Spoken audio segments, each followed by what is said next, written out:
Hello students, आज हम बात करने वाले हैं दो सैंपल्स की। ठीक है, अभी तक जो हमने किया था वो सिंगल सैंपल के लिए था, सिंगल सैंपल मीन और सिंगल सैंपल प्रपोर्शन के लिए था। ठीक है, आज हम बात करने वाले हैं when we are dealing with two samples, इसको कहते हैं टू सैंपल प्रॉब्लम। ठीक है, तो यहाँ पे क्या होता है, यहाँ पे हमारे पास दो सैंपल्स गिवन दी गई होते हैं और हमें उनमें चेक करना है whether there is significant difference between them. ठीक है, चाहे वो मीन की बात होगी या प्रपोर्शन की बात होगी। ठीक है, तो यहाँ पे होगा test for significance of difference of two means या होगा test of significance of difference of two proportions. ठीक है, तो यहाँ पे हम मीन कंपेयर कर सकते हैं दो सैंपल्स में या प्रपोर्शन कंपेयर कर सकते हैं दो सैंपल्स में। ठीक है, अगर हमारे पास फॉर एग्जाम्पल हम ऐसे लिखेंगे, यहाँ पे हम ऐसे बात करेंगे,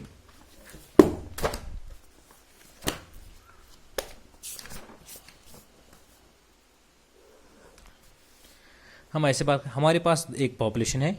अभी तक हमारे पास जो हम डील कर रहे थे वहाँ पे हमारे पास एक पॉपुलेशन होती थी, लेकिन इस केस में हमारे पास दो पॉपुलेशंस होंगी।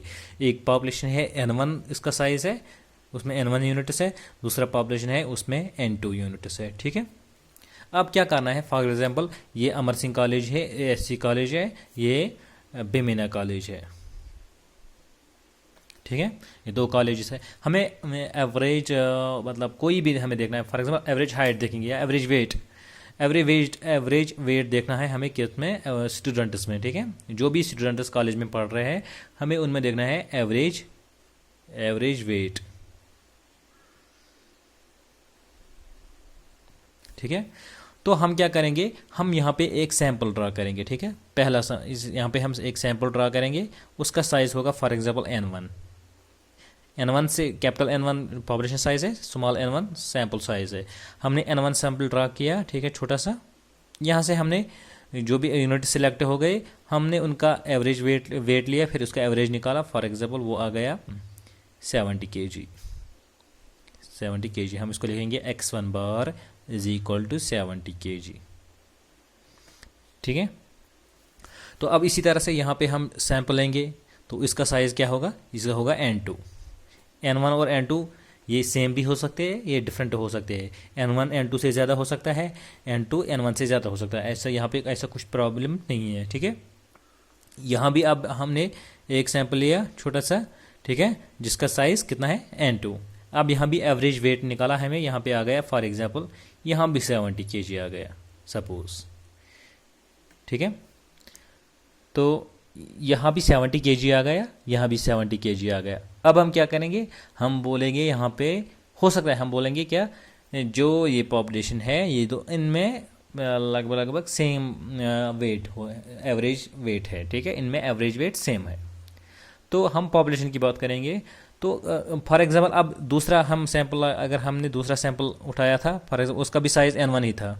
ठीक है, यहाँ इस पॉपुलेशन से उसका आ गया था 70 kg, लेकिन जो यहाँ पे सैंपल आया था उसका आ गया फॉर एग्जांपल 69 kg। फिर भी हम कहेंगे पॉपुलेशन का है जो है एवरेज वेट है वो लगभग सेम है। ठीक है, इसी तरह से और एक सैंपल लेंगे सपोज, क्योंकि यहाँ पे बहुत से पॉसिबल सैंपल्स है। अगर N1 पॉपुलेशन साइज है और N1 सैंपल साइज है, तो यहाँ पे N1 C N1 इतने पॉसिबल सैंपल्स है। ठीक है, N1 C N1, तो ये पॉसिबल सैंपल्स हैं, हम बहुत सारे सैंपल्स उठा सकते हैं। ठीक है, तो यहाँ पे से अलग अलग मीन आ जाएगा। ठीक है, यहाँ भी 7 kg आ गया, यहाँ पे हो सकता है 65 kg, हम एग्जांपल लेंगे। अब यहाँ भी 70 आ गया, यहाँ पे इस तरह तीसरा आ गया, हमने यहाँ पे जो है वो यहाँ पे अब 65 kg आ गया एवरेज मीन।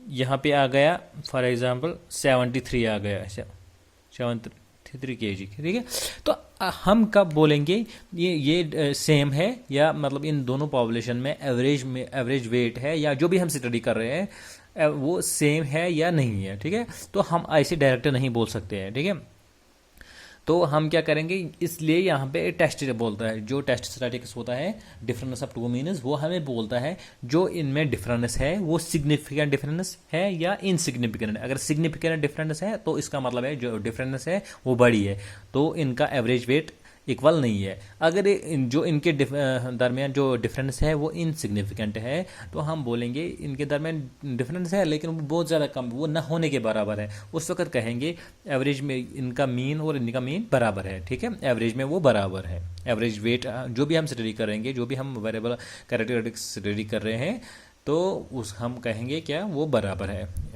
ठीक है, तो हम यहाँ पे आप देख लीजिए, हमने लिख लिया है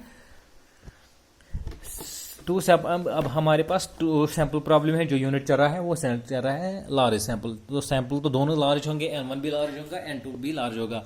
ये ज़रूरी नहीं है वो सेम होंगे। ठीक है, फॉर एग्जांपल एक 30 होगा, वो दूसरा 40 होगा, एक 40 होगा, दूसरा 50 होगा, या दोनों बराबर भी हो सकते हैं। टेस्ट ऑफ सिग्निफिकेंस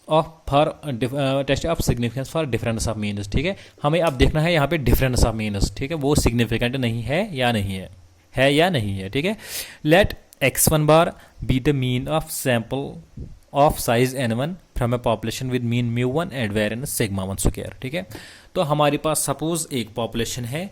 ठीक है, sorry, x1 bar be the mean of a sample. x1 बार जो है वो मीन है किस सैंपल का, जिसका साइज n1 है, जो हमने ड्रा किया था किससे, पॉपुलेशन से, जिसका मीन μ1 था एंड वेरिएंस सिग्मा 1 स्क्वायर था। ठीक है, एक पॉपुलेशन है जिसका मीन μ1 था और वेरिएंस सिग्मा स्क्वायर था, उससे हमने एक सैंपल ड्रा किया है, उसका मीन है x1 बार।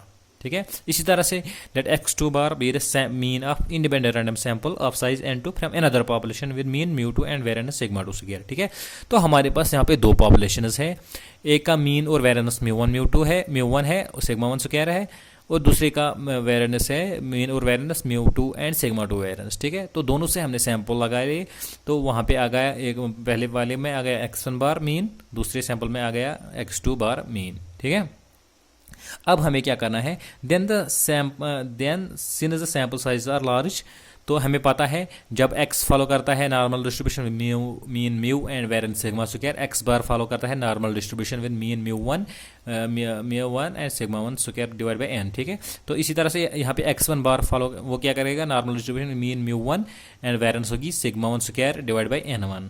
ठीक है, ये तो आपको पता है। अगर x फॉलो करता है नॉर्मल डिस्ट्रीब्यूशन, ये ऑलरेडी आपने पढ़ा है, normal distribution with mean mu and sigma square, then x bar follow करता है normal distribution with mean mu and variance sigma square divided by n। ठीक है, इसी तरह यही रिजल्ट है, हमने यहाँ पे लगा दिया।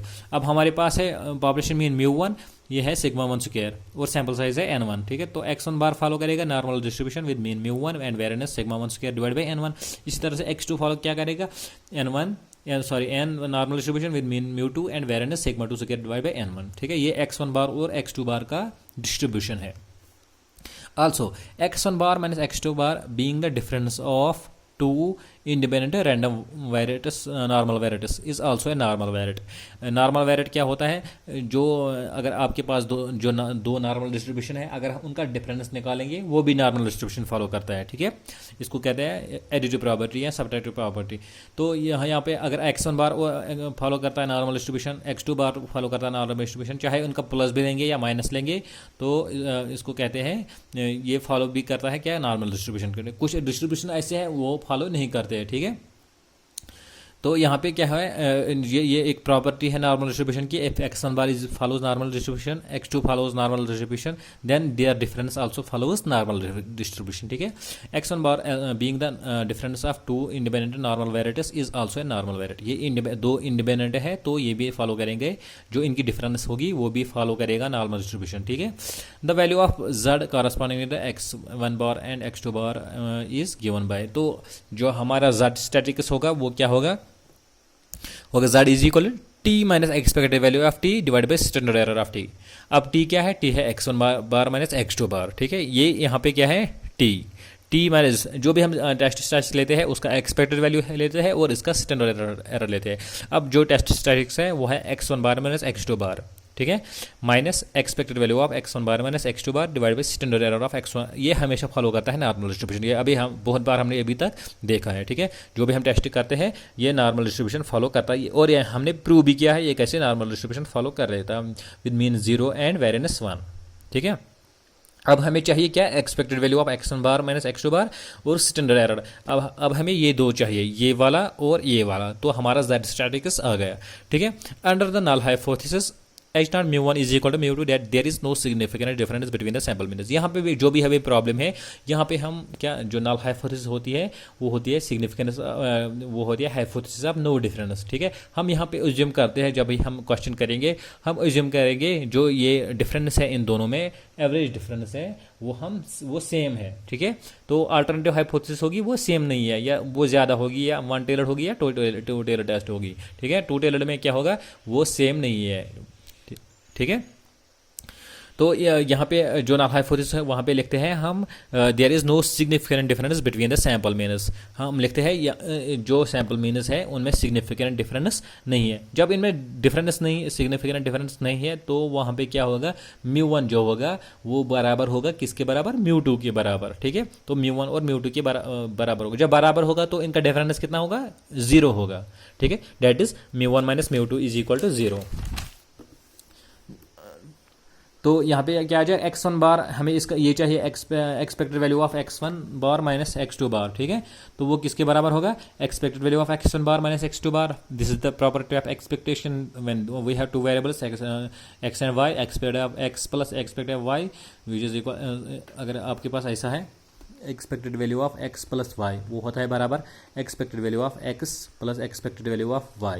ठीक है, प्लस माइनस, अगर प्लस होगा तो प्लस ही आ जाएगा, माइनस होगा तो माइनस ही आ जाएगा। ठीक है, तो यहाँ पे है x1 बार माइनस x2 बार, तो ये आ जाएगा expected value of x1 bar minus x2 value of x2 bar. ठीक है, तो ये हमें पता है ये म्यू वन के बराबर है, ये म्यू टू के बराबर है।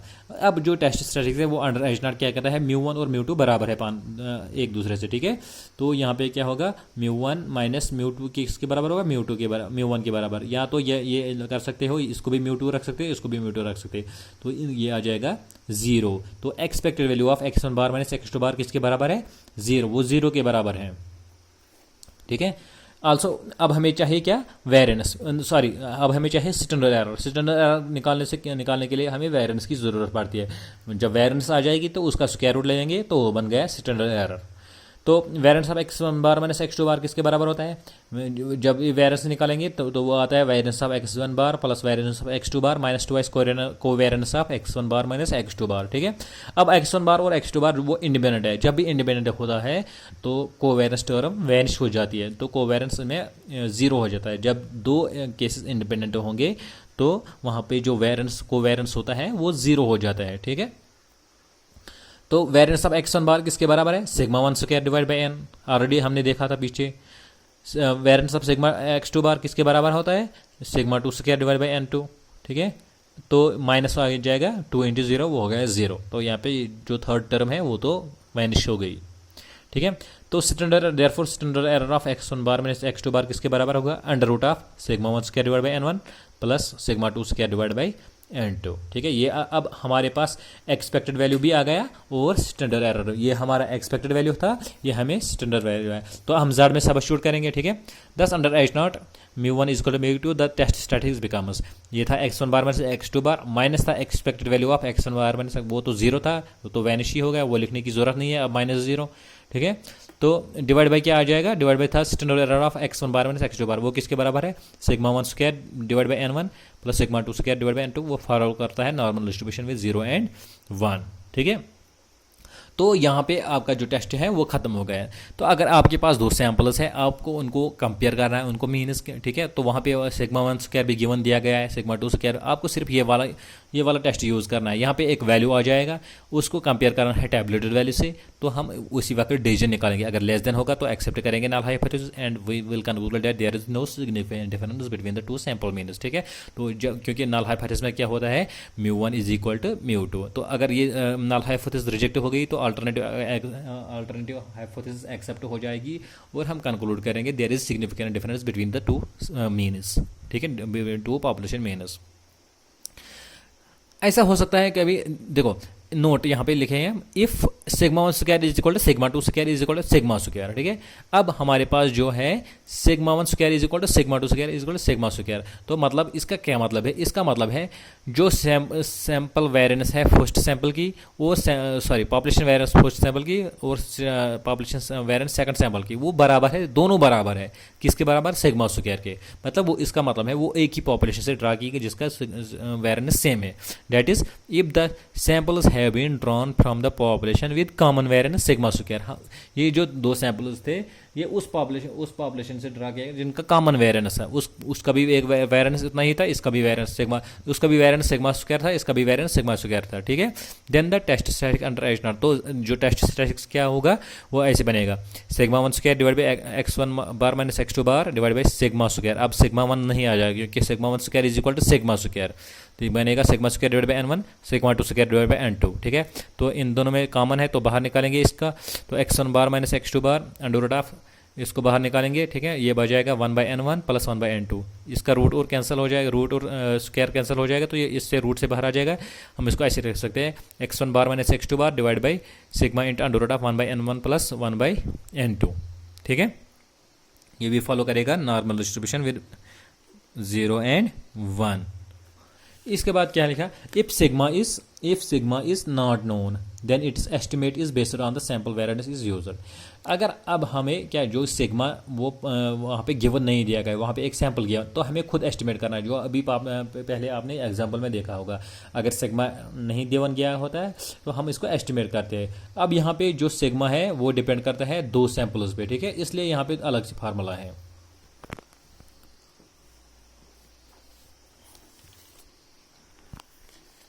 यहाँ पे फार्मूला है क्या, sigma square is equal n1 minus 1 s1 square plus n2 minus 1 s2 square divide by n2 plus n1 plus n2 minus 2। ठीक है। तो आपको अगर आपके पास दो सैंपल्स है जो सैंपल वेरिएंस नहीं गिवन दी गई, तो वहाँ पे आप s1 स्क्वायर और s2 स्क्वायर पहले निकालोगे। ठीक है। s1 स्क्वायर कैसे निकालेगा, s1 स्क्वायर किसके बराबर होगा, 1 by n1 summation of xi minus x1 बार का होल स्क्वायर। ठीक है। s2 बार किसके बराबर, s2 स्क्वायर किसके बराबर निकलेगा, 1 by n2 summation xi minus x2 बार का होल स्क्वायर। ये हमें पहले सैंपल में निकालना है, ये दूसरे सैंपल में। अब हमारे पास जो हम एग्जाम्पल भी करेंगे इस पर। ठीक है। s1 स्क्वायर भी आ गया, s2 स्क्वायर भी आ गया। ठीक है। तो यहाँ पे n1 भी हमें पता होगा n1 कितना है, तो यहाँ ये फार्मूला यूज़ करके हमें सिग्मा स्क्वायर एस्टिमेट, जब सिग्मा स्क्वायर एस्टिमेट आ जाएगा फिर हम ऑटोमेटिकली उसका रूट निकालेंगे तो सिग्मा आ जाएगा, सिग्मा का वैल्यू आ जाएगा। तो हम इसको यहाँ पे सब्स्टिट्यूट करेंगे सिग्मा को, और जो टेस्ट होगा वो यहाँ पे आ जाएगा। ठीक है। तो यहाँ पे जो वैल्यू होगा वो आ जाएगा। ठीक है। इसके साथ ये मतलब जो टेस्ट है वो आपको खाली क्या याद रखना है, z is equal to x1 bar minus x2 bar divided by under root of sigma 1 square divide by n1 plus sigma 2 square divide by n2। ठीक है। जब जब पॉपुलेशन वेरिएंस अलग अलग होगी, अगर पॉपुलेशन वेरिएंस सेम है तो क्या बनेगा, x1 bar minus x2 bar divided by sigma into under root of 1 by n1 plus 1 by n2। ठीक है। ये दूसरा केस है। तीसरा केस है, ये क्या है, when population standard deviation is same, population standard deviation is same. तीसरा केस बनेगा क्या, x1 बार, वो तीसरा केस नहीं है, वो अगर इसका ये नोन नहीं है, अगर इसका वैल्यू हमें दिया गया नहीं है। ठीक है। इसके बरअक्स हमें एक सैंपल गिवन दिया गया तो इसका वहाँ पे हमें खुद एस्टिमेट करना है। तो उस वक्त क्या जो सिग्मा है वो है किसके बराबर होता है, under root of n1 minus 1 s1 square plus n2 minus 1 s2। ये वाला फार्मूला, यहाँ पे हमने रूट इसलिए नहीं लिखा क्योंकि हम यहाँ पे स्क्वायर कर रहे हैं। ठीक है। यहाँ पे हम सिर्फ सिग्मा का वैल्यू बता रहे हैं, divide by n1 plus n2 minus 2। ठीक है। तो अगर ये दो फार्मूला है, यहाँ पे ये यूज़ कर सकते हैं, ये यूज़ कर सकते हैं। अगर ये वैल्यू नहीं गिवन दिया गया तो ये हम एस्टिमेट करेंगे किससे, इस फार्मूला से ये वाला एस्टिमेट करेंगे, फिर ये टेस्ट लगाएंगे। तो इस वजह से जब भी हम फिर जो हम नल हाइपोथेसिस होगी या अल्टरनेटिव हाइपोथेसिस होगी, वो इसी बेस पे एक्सेप्ट या रिजेक्ट हो जाएंगी। ठीक है, जब हम इसका वैल्यू कैलकुलेट करें, जब एग्जांपल करेंगे नेक्स्ट लेक्चर में, तो वो आपको अगर कोई कन्फ्यूजन होगा तो वो इंशाल्लाह दूर हो जाएगा। ठीक है, फिर भी अगर किसी को यहाँ पे प्रॉब्लम है वो कमेंट कर दीजिएगा या मुझे कॉल कर दीजिएगा। ठीक है, तो मैं I will try my best to understand it. Okay.